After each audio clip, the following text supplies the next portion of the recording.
Good morning, all. I am Ms. Nisha Trivedi from School of Science, RK University, welcoming you all to the crash course on niche biology. Today, I am going to discuss the topic breathing and the exchanges of gases.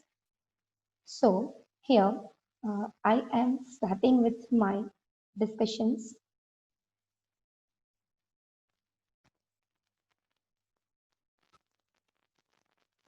Okay, पहले तो आपको ये लग रहा होगा कि ये जो वर्कशॉप है वो करने की ज़रूरत क्या है। जो भी इंफॉर्मेशन है वो ऑलरेडी आपके टेक्स्ट बुक्स में दी ही गई है, तो ये जो वर्कशॉप है वो क्यों हम अटेंड करें, राइट। सो ये ज़रूरत इसलिए है, आपके टेक्स्ट बुक में सारी चीज़ें दी गई है। यहाँ पर हम आपको वो सारी चीज़ें अच्छी तरह से समझने के लिए टू दी पॉइंट क्वेश्चंस कैसे पूछे जाए, उसके आंसर्स आप किस तरह से दे पाए अच्छे से, उसके लिए हम आपको हेल्प करने के लिए यहाँ पर आए हुए हैं। So today I am starting with my topic breathing and exchanges of gases.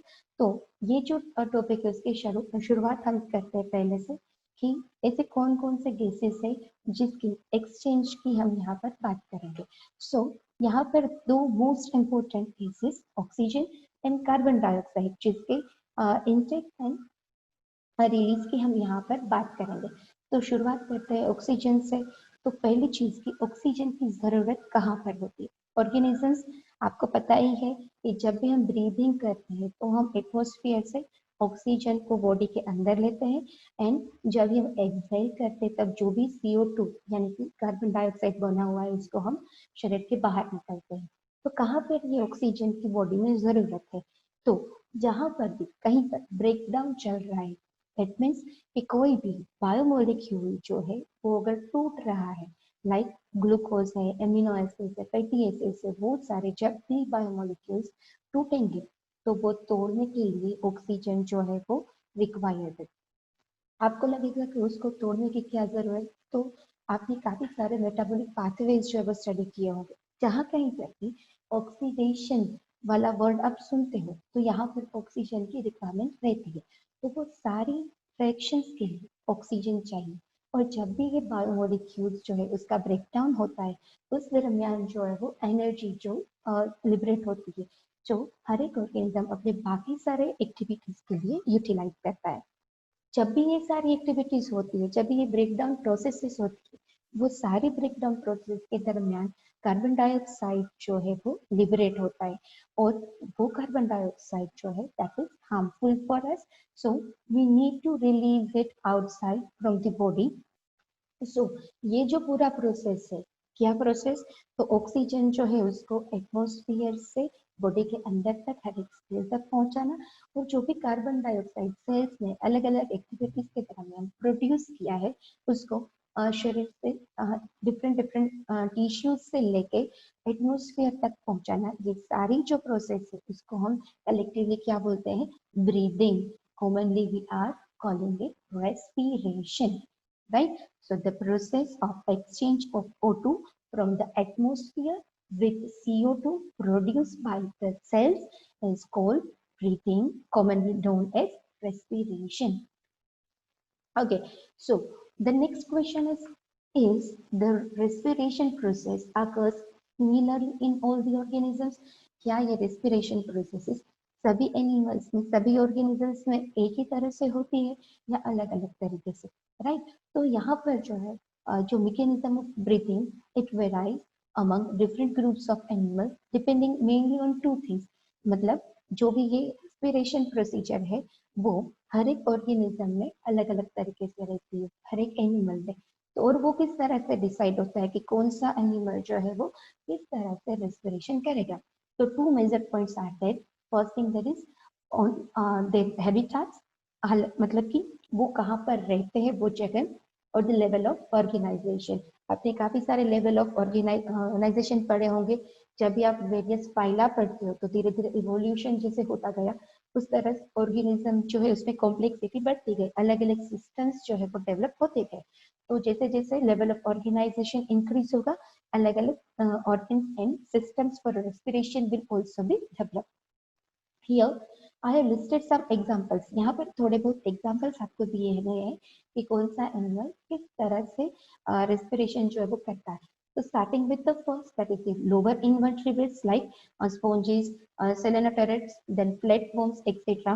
They do respiration by the process of simple diffusion over the entire body surface. मतलब कि वो अपने शरीर के पूरी सरफेस से by simple diffusion वो gaseous exchange जो है वो कर सकते हैं। The another example, that is of earthworms, they use their moist cuticle. Cuticle is the upper layer or upper surface of their body. Cuticle is one kind of compound जो कि जिसका पूरा एक लेयर बना रहता है, ये जो ऑर्गेनिज्म है उसकी सरफेसिस पर, उसकी हेल्प से जो अर्थवर्म है वो रेस्पिरेशन करेगा। In case of insect, a network of tube is that, जो भी इंसेक्ट्स है उसके अंदर ट्यूब्स का पूरा एक झाला नेटवर्क बना हुआ है, that is known as tracheal tubes. Aquatic arthropods and mollusks, they do the respiration by vascularized structures, that is known as gills, and that is such type of respiration is also known as branchial respiration, that is observed in the animals like fishes.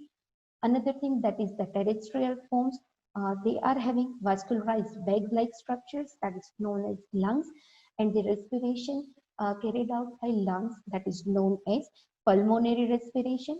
The examples or the animals which are using such type of respirations are amphibians, reptiles, birds, and mammals.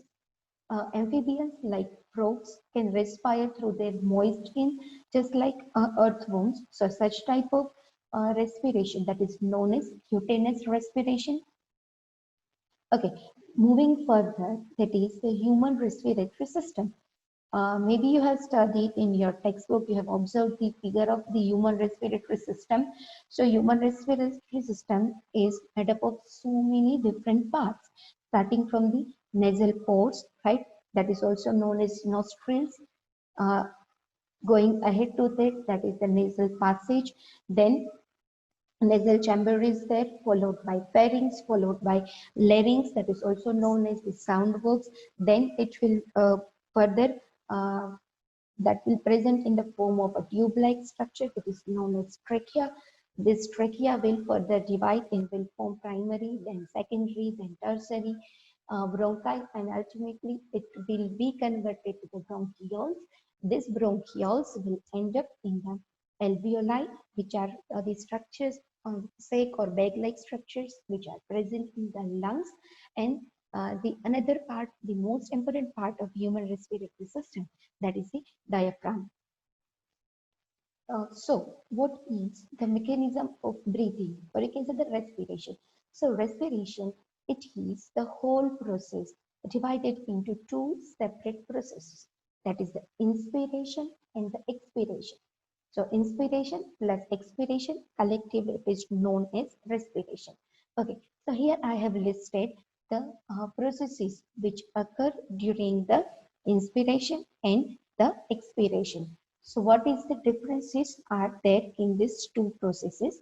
So starting with the inspiration, during which atmospheric air is drawn in, the process by which atmospheric air enters the body. जिस process की help से atmosphere से air जो है वो body के अंदर आती है, उस प्रोसेस को हम इंस्पिरेशन बोलते हैं. So why this air come inside the body? ऐसे ही एयर जो है वो एटमॉस्फेयर से बॉडी के अंदर आ जाएगी? नहीं. So there is a pressure gradient. जो भी अंदर का प्रेशर है और एटमॉस्फेयर का प्रेशर है, उसके बीच में एक डिफरेंस है, दोनों सिमिलर नहीं है, right? Like may be you have studied the thermodynamics. जैसे ये अपने थर्मोडाइनेमिक्स के लॉज पढ़ रहे हो, तो उसमें हीट ट्रांसफर का एक लॉ आता है. हीट ट्रांसफर किसके बीच में होता है? कोई एक जो चीज है उसका टेम्परेचर अगर ज्यादा है और दूसरे का टेम्परेचर कम है, सो जब ये दोनों एक दूसरे के कांटेक्ट में आएंगे, तो जिसमें ज्यादा टेम्परेचर है उससे जिसमें कम टेम्परेचर है उसमें हीट जो है वो ट्रांसफर होगी, because there is a difference. वहां पर हीट का डिफरेंस है. तो यहाँ पर भी शरीर के अंदर और शरीर के बाहर की, that means in atmosphere, air जो है जो गैसेस है उसके प्रेशर में वेरिएशन है. So inspiration can occur if the pressure within the lungs that is the intrapulmonary pressure is less than the atmospheric pressure. Atmosphere में gases का जो प्रेशर है उससे कंपेयरिंग लंग्स में अगर प्रेशर जो है वो कम होगा तो एयर जो है वो बाहर से अंदर आएगी. It is initiated by the contraction of diaphragm. ये इंस्पिरेशन जो है प्रोसेस वो स्टार्ट कब होगा? जब डायाफ्राम जो है that is like a membrane, whenever it will get contracted, जब भी कॉन्ट्रैक्शन होगा डायाफ्राम का तब ये इंस्पिरेशन प्रोसेस जो है वो शुरू होगी.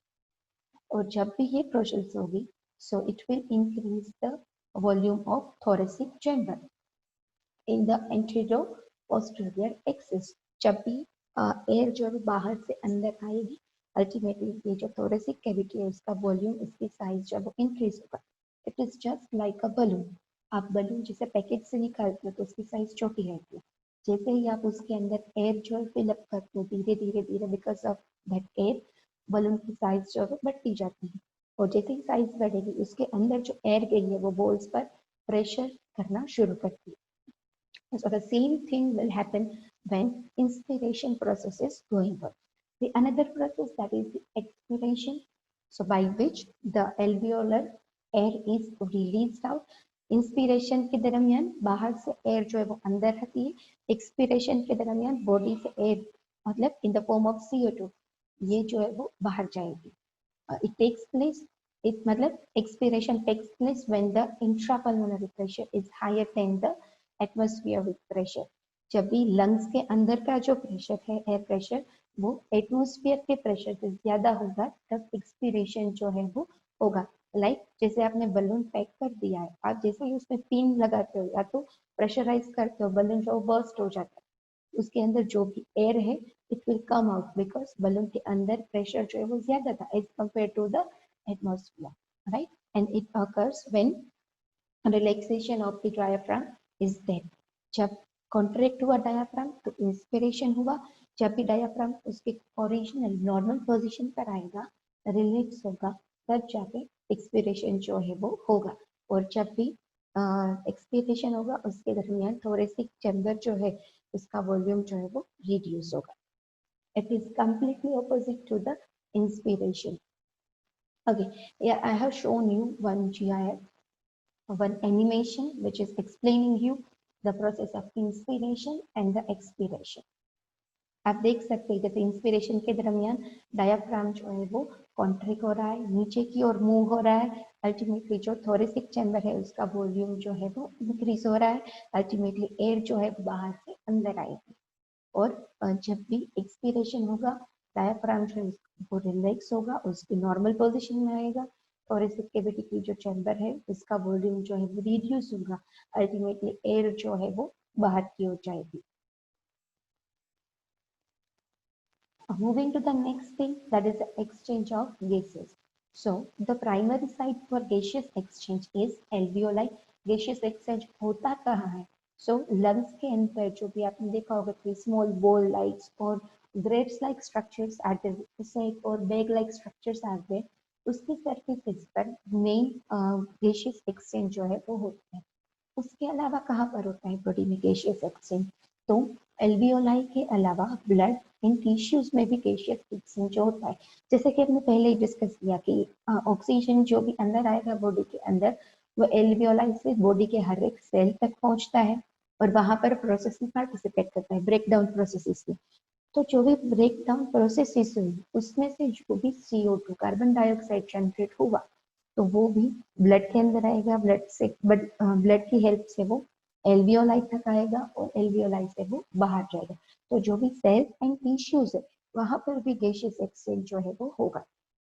So there are main three sites for the gaseous exchange inside the body. First one that is the alveoli, another one that is the blood, and third one that is the tissues. Okay, so which gases are getting transferred? So O2 and CO2 are exchanged by which method? So by simple diffusion.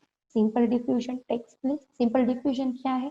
जब भी कोई एक component जो है वो अपने higher concentration वाली जगह से अपने लोअर कंसंट्रेशन वाली जगह पर मूवमेंट शो करता है तो ये जो डिफ्यूजन हुआ वो क्या है? Simple diffusion. सिंपली ये कंसंट्रेशन ग्रेडियंट के हिसाब से ही काम करता है। तो ये O2 और CO2 are exchange by simple diffusion mainly based on कौन कौन से ऐसे पैरामीटर्स है जो ये जो O2 CO2 का सिंपल डिफ्यूजन की हेल्प से जो एक्सचेंज हो रहा है उस पर अफेक्ट करेंगे। So mainly 3 parameters are there.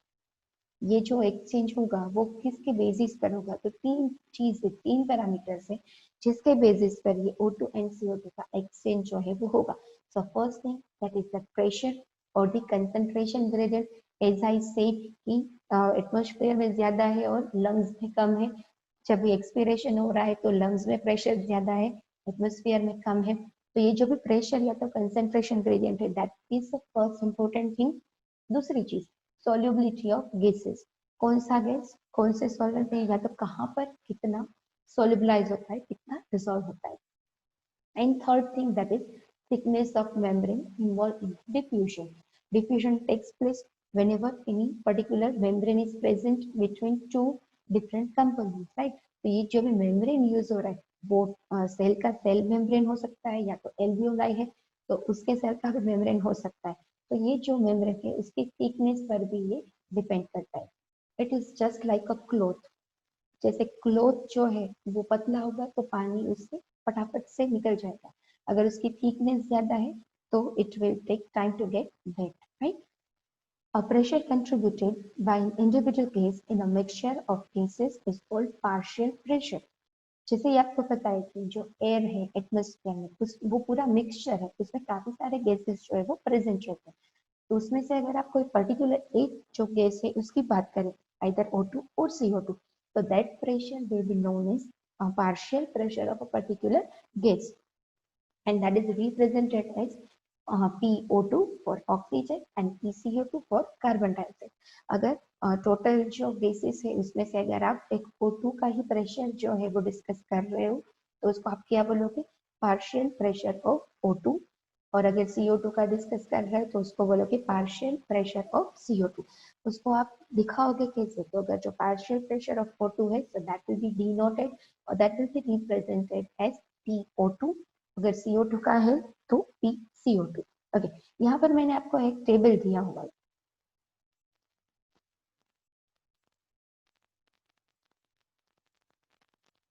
Okay, this table is showing you the presence of or amount of cases at particular locations. पहले जो कॉलम है उसमें आपको रेस्पिरेटरी गैसेस दिया गया है, देन एटमॉस्फेरिक एयर में उसका अमाउंट कितना है, एल्वियोलाई में कितना है, डीऑक्सीजनेटेड ब्लड में कितना है, ऑक्सीजनेटेड ब्लड में कितना है, टिश्यूज में कितना है।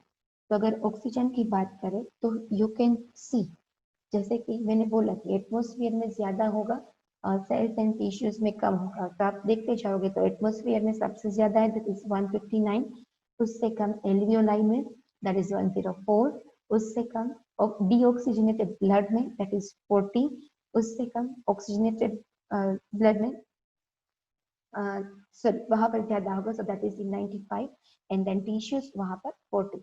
CO2 का उससे रिवर्स रहेगा, एटमॉस्फेरिक एयर जो है उसमें 0.3, एल्वियोलाई में 40, डीऑक्सीजनेटेड ब्लड में 45, ऑक्सीजनेटेड ब्लड में 40 एंड टिश्यूज में 45।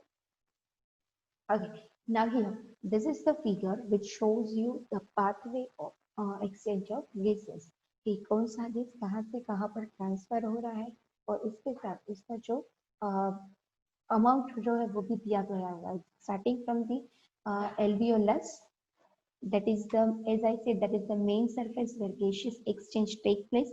तो जैसे ही इंस्पिरेशन हुआ तो एयर जो है वो अंदर आई, क्योंकि ऑक्सीजन जो है उसका एटमॉस्फेयर में अमाउंट कम था as compare to the alveolus. Alveolus में कितना है 104, आउटसाइड द एल्वियोलस एटमॉस्फेयर में कितना था 156।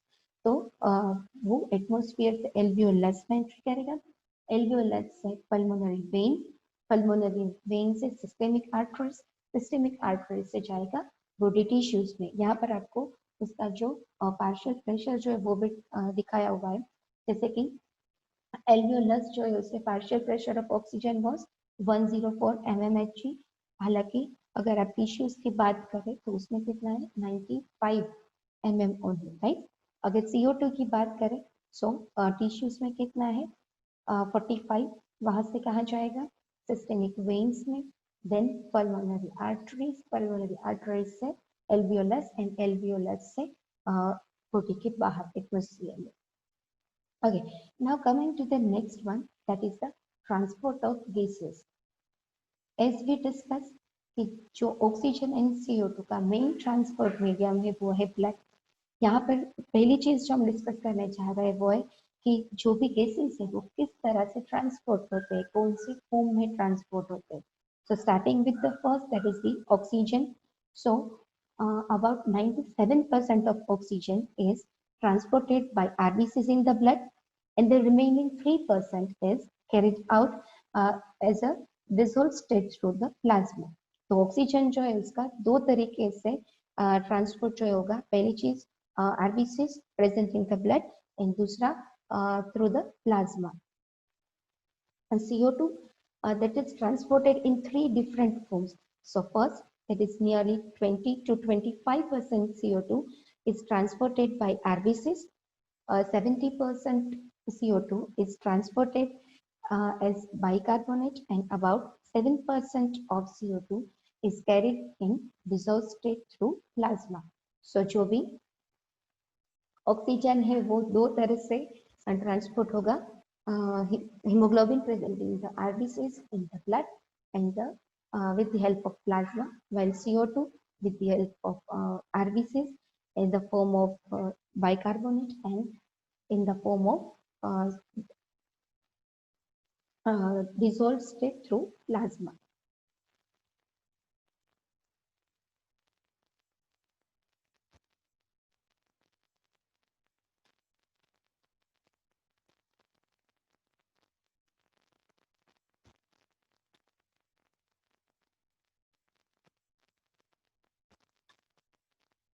Okay. Next thing, that is the transport of oxygen. Okay. पहली स्लाइड में जो डिस्कस किया दैट वाज इन जनरल, कोई भी गैसेस जो है O2 या तो CO2, तो उसका ट्रांसपोर्ट जो है वो किस तरह से होता है, कौन से फॉर्म में होता है. अब इंडिविजुअली एक एक जो गैस है उसका ट्रांसपोर्ट कैसे होगा वो हम डिस्कस करने जा रहे हैं. So starting with the transport of oxygen. As I think कि ऑक्सीजन जो है वो आरबीसी की हेल्प से 97% जो है वो RBC present in the blood, उसकी हेल्प से जो है वो ट्रांसपोर्ट होता है. तो आरबीसी में ऐसा क्या है कि जिसकी वजह से ऑक्सीजन जो है वो ट्रांसपोर्ट हो सकता है. तो ये जो आरबीसीज है उसके अंदर एक हीमोग्लोबिन नाम का प्रोटीन रहता है, is one kind of pigment. आपको पता है कि जैसे कि हमारे ब्लड का जो रेड कलर है वो भी ये हीमोग्लोबिन की वजह से ही होता है. तो हीमोग्लोबिन क्या है, तो वो एक टाइप का पिगमेंट है जो आरबीसीज में प्रेजेंट है, रेड कलर का है और आयरन कंटेनिंग है. उसमें आयरन मॉलिक्यूल्स जो है वो प्रेजेंट रहते हैं. O2 can bind with hemoglobin in a reversible manner to form oxyhemoglobin. जब भी ये ऑक्सीजन जो है वो हीमोग्लोबिन के कांटेक्ट में आएगा, हीमोग्लोबिन से बाइंड करेगा, तो whatever resulting molecule is there that is known as oxyhemoglobin. जब भी ऑक्सीजन हीमोग्लोबिन मॉलिक्यूल से बाइंड करेगा तो उसको हम क्या बोलेंगे, oxyhemoglobin. Reversibly, that means oxygen and hemoglobin can bind and form oxyhemoglobin, and they can also get separated. Oxygen and hemoglobin उससे प्रोसीजर खत्म होने के बाद सेपरेट हो जाएंगे. That's why reversible word is there. Now what is the capacity of this hemoglobin. एक hemoglobin molecule है वो एक साथ कितने ऑक्सीजन मॉलिक्यूल्स को कैरी कर सकता है. तो each haemoglobin molecule can carry a maximum of 4 molecules of oxygen. That means एक हीमोग्लोबिन मॉलिक्यूल जो है वो एक टाइम पर 4 ऑक्सीजन मॉलिक्यूल से बाइंड कर सकता है. और ये जो बाइंडिंग है ऑक्सीजन की, so binding of oxygen with haemoglobin is primarily related to, ये जब भी ऑक्सीजन हम हीमोग्लोबिन के साथ बाइंडिंग की बात करते हैं तो उसके लिए काफी सारे पैरामीटर्स जो है वो इम्पोर्टेंट है, जैसे कि partial pressure of O2, partial pressure of CO2, hydrogen ion concentration and the temperature. Okay, now the next thing is कि ये 4 पैरामीटर्स हमने बोल तो दी कि ये कहीं ना कहीं पर ऑक्सीजन बाइंडिंग है, ऑक्सीजन का हीमोग्लोबिन से जब बाइंडिंग होता है उसमें कहीं ना कहीं पर अफेक्ट करते हैं। तो कैसे अफेक्ट करते हैं? तो पहली चीज बोली पार्शियल प्रेशर। तो यहाँ पर exactly it is like oxygen and carbon dioxide both can bind to the hemoglobin। तो यहाँ पर ऑक्सीजन एंड कार्बन डाइऑक्साइड दोनों के बीच में कंपटीशन लगेगा। जैसे कि अगर क्लासरूम की बात करें तो कोई एक बेंच पर या तो एक सीट पर बैठने के लिए आपके और आपके फ्रेंड्स के बीच में जैसे कंपटीशन होता है, जो भी पहले आता है वो बाइंड कर सकता है। या तो आप किसी तरह अपनी सीट जो है वो रिजर्व रखते हो, ऐसे हालत जो है वो क्रिएट करते हो कि आपकी सीट कोई ऑक्यूपाई ना करे। तो यहाँ पर भी ऐसी ही चीज है। यहाँ पर भी ये जो oxygen and carbon dioxide molecules है वो दोनों जो है वो हीमोग्लोबिन से बाइंड कर सकते हैं। तो यहाँ पर इसके बीच में कंपटीशन है। तो हमें देखना ही है कि पहले जब भी इंस्पिरेशन हो रहा है तो मैक्सिमम ऑक्सीजन मॉलिक्यूल से वो ही हीमोग्लोबिन के साथ बाइंड हो instead of carbon dioxide, right. तो partial pressure of oxygen is important. जितना प्रेशर ज्यादा होगा, जितने ऑक्सीजन मॉलिक्यूल्स जो है वो ज्यादा होंगे, उतना उसका बाइंडिंग जो है ज्यादा होगा। जितनी कार्बन डाइऑक्साइड मॉलिक्यूल्स ज्यादा होंगे, उतना ऑक्सीजन का बाइंडिंग कम होगा। तो जब भी आप ऑक्सीजन को हीमोग्लोबिन से बाइंड करवाना चाहते हो तो उस कंडीशन में ऑक्सीजन का पार्शियल प्रेशर ज्यादा होगा as compare to the partial pressure of carbon dioxide. Another thing कि हाइड्रोजन आयन कंसंट्रेशन वो यहाँ पर किस लिए जरूरी है? तो अगर हाइड्रोजन आयंस जो है वो ज्यादा अमाउंट में प्रेजेंट होगी तो ये जो हाइड्रोजन आयंस है वो हमारे ऑक्सीजन के साथ बाइंड होके H2O यानी कि वाटर बना देंगे। अगर ऑक्सीजन जो है वो हाइड्रोजन के साथ बाइंड हो जाएगा तो वो हीमोग्लोबिन के साथ अभी बाइंड नहीं हो पाएगा। तो वो ऑक्सीजन मॉलिक्यूल्स जो है वो वहां पर ही वाटर के फॉर्म में रह जाएंगे और बॉडी में सेल्स और टिश्यूज तक नहीं पहुंच पाएंगे। इसीलिए hydrogen ion concentration is also an important parameter for the binding of oxygen to the hemoglobin। And चौथा पैरामीटर जो है वो टेम्परेचर है। टेम्परेचर आपको पता है ये कि अगर कोई बोन्स जो है उसको ब्रेक डाउन करना हो या तो नए बोन्स बनाना हो, दोनों के लिए टेम्परेचर जो है वो इम्पोर्टेंट पैरामीटर है। अगर नॉर्मल टेम्परेचर है, लोअर टेम्परेचर है तो बोन फॉर्मेशन होगा। अगर आप ज्यादा टेम्परेचर उसको दोगे तो बोन्स जो है वो टूटते जाएंगे, तो स्ट्रॉन्ग बाइंडिंग जो है वो किसी मॉलिक्यूल का नहीं हो पाता। The another thing which is important here to study that is the oxygen dissociation curve। तो ये oxygen dissociation curve क्या है? तो यहाँ पर हम एक एक्सिस पर percentage saturation of haemoglobin with oxygen लेते हैं वर्सेस दूसरे यानी कि एक्स एक्सिस पर हम लेते हैं partial pressure of oxygen in mmHg। तो सेचुरेशन क्या है कि मान लो कि एक हीमोग्लोबिन मॉलिक्यूल है वो एक साथ चार ऑक्सीजन मॉलिक्यूल के साथ बाइंड कर सकता है। तो अगर वो चारों के साथ बाउंड है तो वो हीमोग्लोबिन मॉलिक्यूल जो है वो सेचुरेट है, आप ऐसा बोल सकते हो। जैसे केमिस्ट्री में आप वैलेंसीज डिस्कस करते हो, इसी तरह यहाँ पर जो भी हीमोग्लोबिन मॉलिक्यूल है उसकी बाइंडिंग कैपेसिटी जो है हम डिस्कस करेंगे। जैसे कि कोई आयन जो है वो उसकी वैलेंसीज अगर दो है तो वो दो कंपाउंड के साथ बॉन्ड्स जो है वो बना पाएगा। यहाँ पर हमारा जो हीमोग्लोबिन है उसके वैलेंसीज कितनी है? 4 एट अ टाइम। वो 4 ऑक्सीजन मॉलिक्यूल्स जो है उसके साथ बाइंड कर सकता है। अगर वो चारों के चारों साइड्स जो है वो वहां पर ऑक्सीजन प्रेजेंट है तो ऐसा जो भी हीमोग्लोबिन मॉलिक्यूल है उसको हम क्या बोलेंगे? Saturated haemoglobin with oxygen.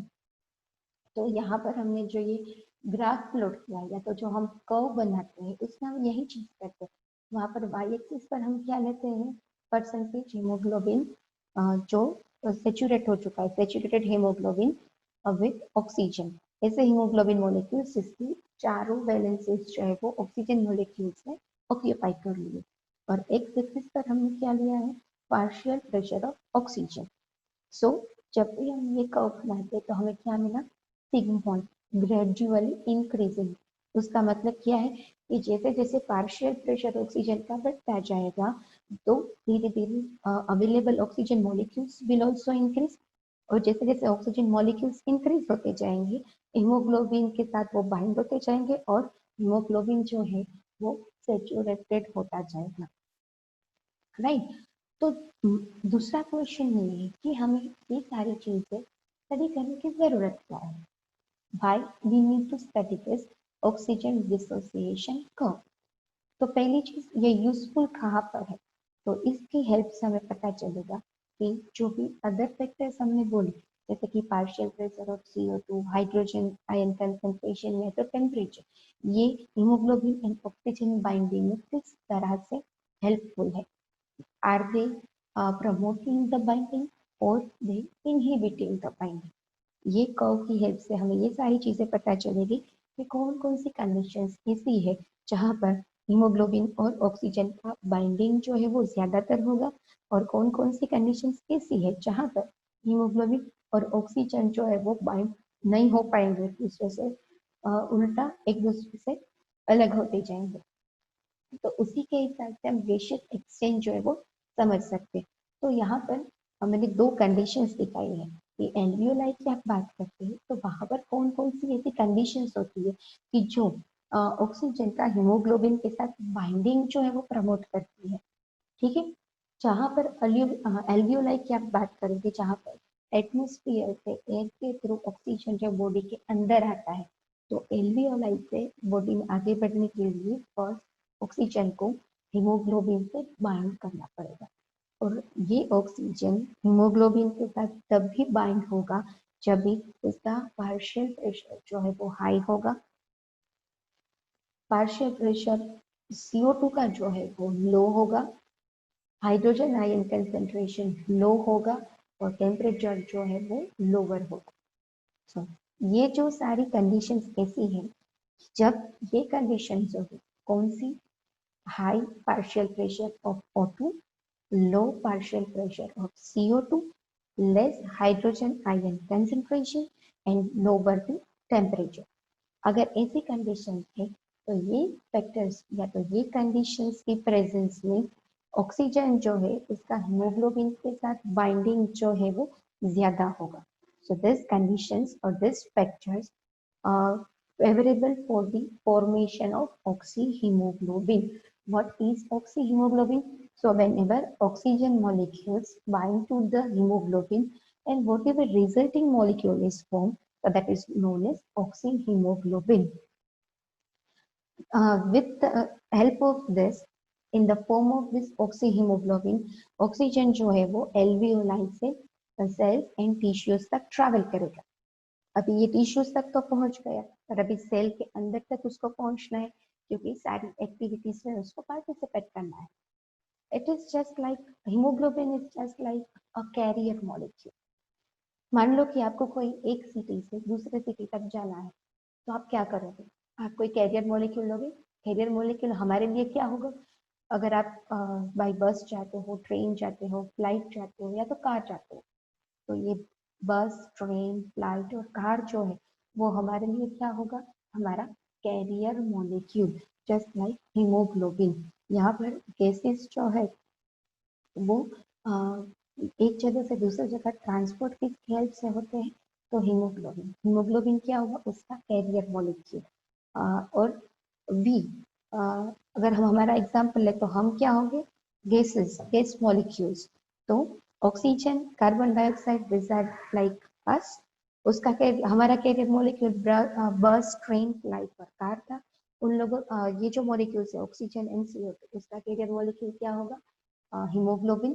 और जैसे ही हम एक सिटी से दूसरे सिटी तक पहुंच जाते हैं, we are getting out of the carrier molecule, क्योंकि वो जो भी हमारा कैरियर है, बस, ट्रेन, फ्लाइट या तो कार, वो आपको एक पर्टिकुलर लोकेशन तक ही पहुंचाएगा.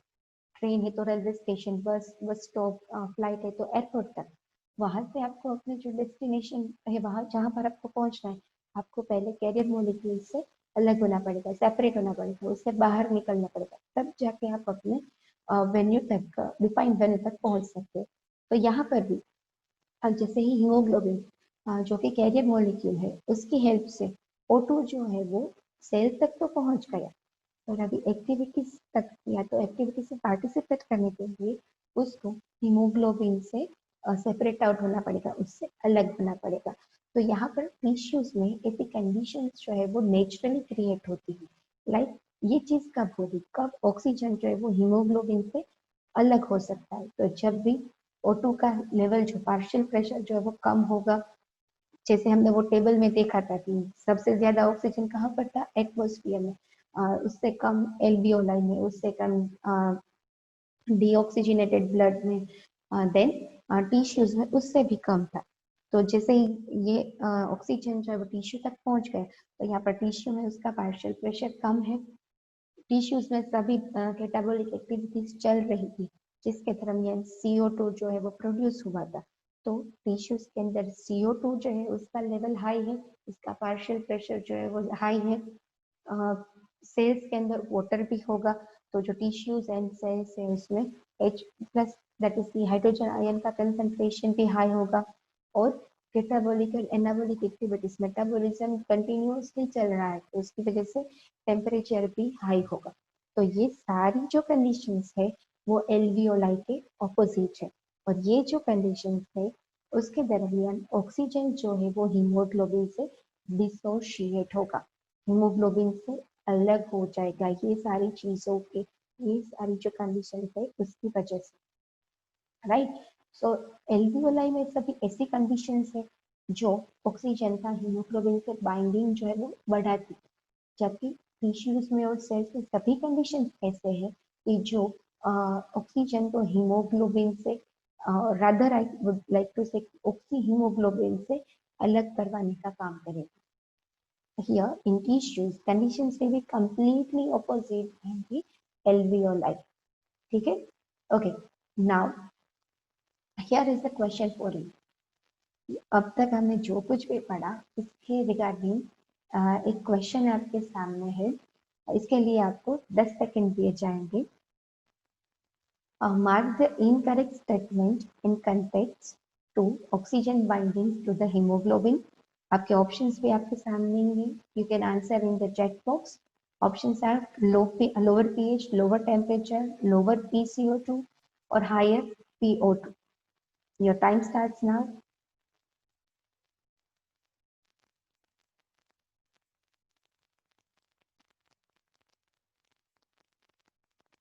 Okay, the correct answer is lower pH। बाकी के आपने हमें आगे देखे ही है, इसके आप कंपेयर कर सकते हो।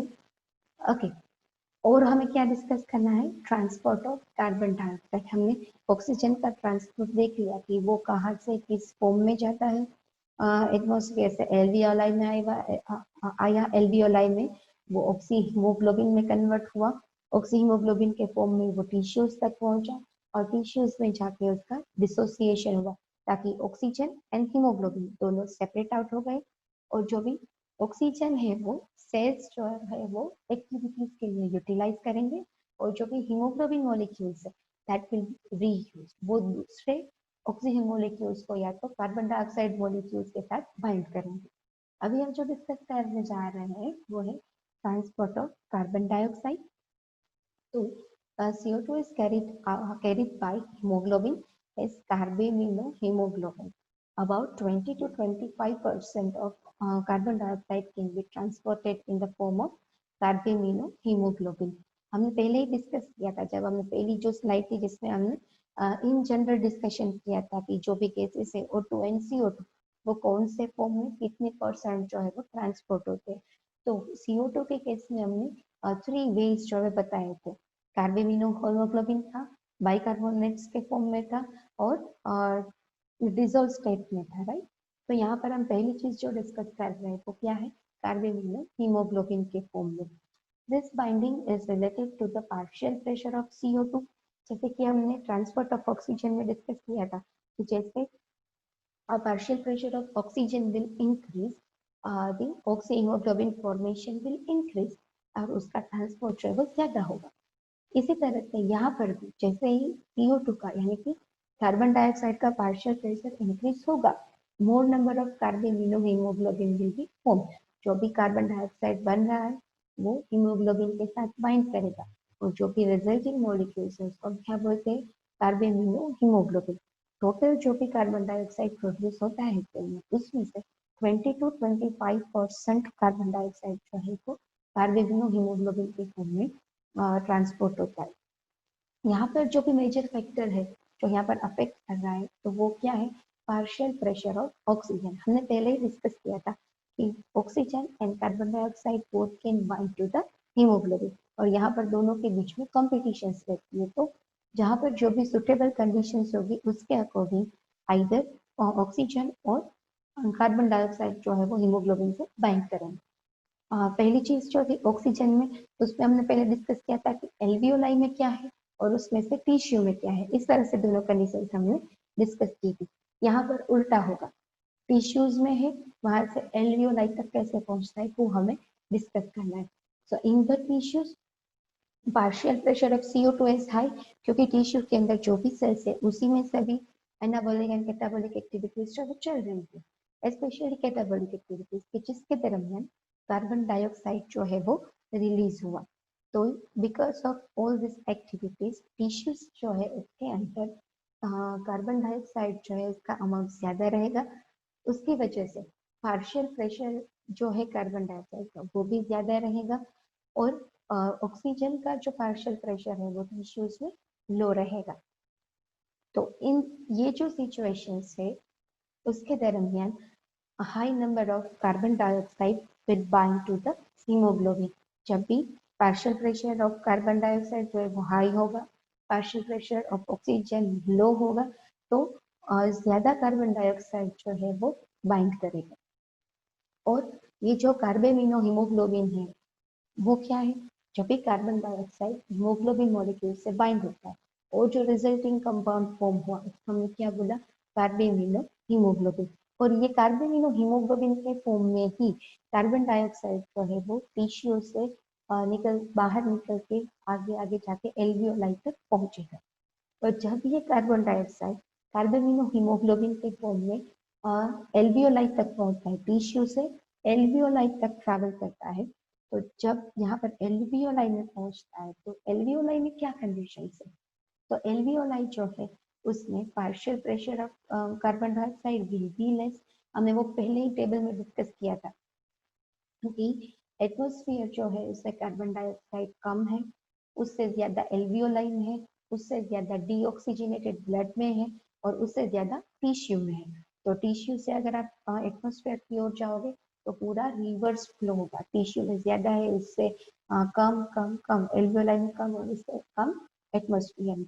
तो जब भी ये कार्बेमिनो हीमोग्लोबिन के फॉर्म में टिश्यू से ट्रैवल करते करते कार्बन डाइऑक्साइड एल्वियोलाई तक आता है, तो वहां पर एल्वियोलाई में कार्बन डाइऑक्साइड जो है उसका अमाउंट कम रहेगा। एल्वियोलाई में कार्बन डाइऑक्साइड का अमाउंट जो है वो कम रहेगा। दैट मीन्स उसका जो partial pressure of carbon dioxide है वो भी कम होगा, क्योंकि एल्वियोलाई में ऑक्सीजन जो है वो ज्यादा अमाउंट में रहता है, एल्वियोलाई में पार्शियल प्रेशर ऑफ ऑक्सीजन जो है वो हाई रहता है। तो अल्टीमेटली जो भी कार्बन डाइऑक्साइड कार्बेमिनो हीमोग्लोबिन के फॉर्म में आया था वो कार्बन डाइऑक्साइड अभी कार्बेमिनो हीमोग्लोबिन से सेपरेट आउट होगा। जैसे ही ऑक्सीजन के केस में क्या हुआ था, एल्वियोलाई से ऑक्सी हीमोग्लोबिन के फॉर्म में ऑक्सीजन टिश्यू तक गया, और टिश्यू में कंडीशंस ऐसे हुए कि वहां पर वो हीमोग्लोबिन से ऑक्सी हीमोग्लोबिन से सेपरेट आउट हो गया, हीमोग्लोबिन एंड ऑक्सीजन। तो यहाँ पर टिश्यूज में कार्बन डाइऑक्साइड प्रोड्यूस हुआ, वहां से कार्बेमिनो हीमोग्लोबिन के फॉर्म में टिश्यू से लेके वो एल्वियोलाई तक उसने ट्रैवल किया, और एल्वियोलाई जो है उसमें कंडीशंस ऐसे थे कि कार्बन डाइऑक्साइड जो है वो कार्बेमिनो हीमोग्लोबिन से डिसोशिएट होगा, सेपरेट आउट होगा। That is CO2 which is bound to hemoglobin from the tissue is delivered at the alveoli. Okay, so how this transport of carbon dioxide carried out? Tissue से alveoli तक तो पहुंच गया in the form of carbamino haemoglobin. Alveoli में अभी CO2 release हुआ, अभी CO2 को एल्वियोलाई से एटमॉस्फेयर में पहुंचना है, तो वो रिएक्शन जो है वो कैसे होगा, राइट। तो यहाँ पर एक बहुत ही इंपॉर्टेंट एंजाइम जो है वो काम करता है, और वो एंजाइम का नाम है कार्बोनिक एनहाइड्रेज, जो कि कहाँ पर प्रेजेंट रहता है, तो आरबीसीज जो है, RBCs which are present in the blood, in that it is present in high concentration. इसके अलावा प्लाज्मा में भी माइन्यूट अमाउंट में जो है वो प्रेजेंट रहता है। क्या, carbonic anhydrase the enzyme which is required for the removal of carbon dioxide from the alveoli. Okay, तो ये कार्बनिक एनहाइड्रेस एंजाइम जो है वो काम क्या करता है, उसका रिएक्शन क्या है। जैसे ही एल्वियोलाई में कार्बेमिनो हीमोग्लोबिन से carbon dioxide and haemoglobin separate out हो गए, तो अभी CO2 के फॉर्म में ही कार्बन डाइऑक्साइड है। तो कार्बन डाइऑक्साइड जो है वो यहाँ पर कार्बनिक एनहाइड्रेस एंजाइम की प्रेजेंस में H2 यानी कि वाटर से रिएक्ट करेगा। एल्वियोलाई की जहाँ पर जगह है वहां से आरबीसी उसके साथ हीमोग्लोबिन था, हीमोग्लोबिन के साथ CO2 था, वहां से वो सेपरेट आउट हुआ। अभी CO2 किसके साथ बाइंड कर रहा है, H2O के साथ, in the presence of enzyme कार्बनिक एनहाइड्रेस, और ultimately it will produce H2CO3 that is the carbonic acid. जब भी ये CO2 और H2O रिएक्ट करते हैं, कार्बोनिक एसिड यानी कि H2CO3 जो है वो फॉर्म करते हैं, और ये जो कार्बनिक एनहाइड्रेस जो है वो ये H2CO3 को further HCO3 minus that is the bicarbonate and hydrogen ion के फॉर्म में कन्वर्ट करता है। सो CO2 प्लस H2O, तो उसने बनाया H2CO3, और उसके बाद H2CO3 जो है वो HCO3 minus and H plus में कन्वर्ट हुआ।